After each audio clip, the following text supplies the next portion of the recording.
আমার হাতে যে কর্ডগুলো দেখতে পাচ্ছেন, এই কর্ডগুলো কিন্তু হচ্ছে ডিশের কর্ড।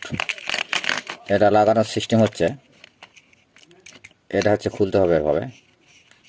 এটা খোলার পর এদিক দিয়ে তার আগে প্রবেশ করে নিতে হবে। প্রবেশ করে নেওয়ার পর এটা খুললেন সুন্দরভাবে।